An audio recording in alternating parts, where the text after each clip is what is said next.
Alors maintenant que les présentations sont faites et qu'on en sait un petit peu plus sur notre protagoniste, notre grande héroïne, à savoir la femme du 21e siècle, cette femme moderne, féministe et indépendante, on va pouvoir commencer à dévoiler quelques petits secrets, voire tous, de la grande arnaque. C'est donc le moment de passer à l'acte 1, la chasse à l'homme. Mais avant, il faut placer le contexte de l'acte 1. Vous imaginez bien qu'on ne se lance pas comme ça un beau matin dans la quête du grand amour. Enfin, quand je dis grand amour, je veux dire en quête du partenaire idéal pour être plus juste. Mais ça, on le verra après. Non, il faut savoir que tout est planifié et tout est totalement orchestré. Et tout commence par la soirée durant laquelle nous allons mettre en place notre plan d'attaque. Donc la scène se passe le plus souvent dans un salon, autour d'une bouteille vide et d'une autre fraîchement entamée, entourée de nos meilleures copines. Copines qui en ont marre de nous entendre nous plaindre de notre célibat. Copines qui ont hâte de nous voir caser. Copines qui ont grande hâte de reprendre le cours de leur vie. Parce que depuis qu'on est célibataire, on a un peu tendance à les prendre pour nos animaux de compagnie.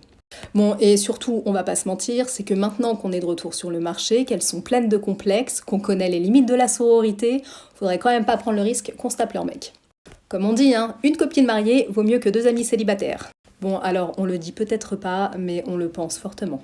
Alors nous retrouvons dans les rôles principaux la femme du 21e siècle, qui se veut moderne, indépendante, féministe, mais qui commence secrètement à regretter toutes ces années girl power, les mecs ça sert à rien. La copine mariée qui a rencontré son cher et tendre lors de ses études, qui n'a jamais connu d'autres partenaires et pour qui la brouette espagnole est un outil de jardinage. La cocu qui s'ignore, persuadée que malgré le désert sexuel de son couple et sous prétexte qu'ils ont un chat ensemble, c'est obligé, elle est à 2 doigts du mariage. Et bien évidemment, la divorcée qui a nourri une haine envers les hommes depuis que son ex-mari a tout simplement osé refaire sa vie avec une femme sublime, drôle, intelligente, mais qui en plus a le culot de rentrer dans un 38-40. Et comme si ça ne suffisait pas, évidemment, ses enfants l'adorent. Donc toutes les copines de notre femme du 21e siècle sont réunies dans cette scène et toutes elles sont persuadées d'être les mieux placées pour donner les meilleurs conseils en matière de chasse à l'homme et de couple.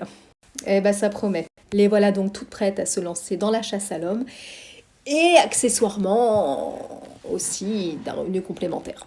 Parce que bon, on va pas se mentir, la femme du 21e siècle, à la boîte moderne, indépendante et féministe, les temps sont durs, c'est la crise. Alors bon, l'amour et l'eau fraîche, ok, mais l'eau fraîche, ça nourrit pas et ça paye pas le loyer.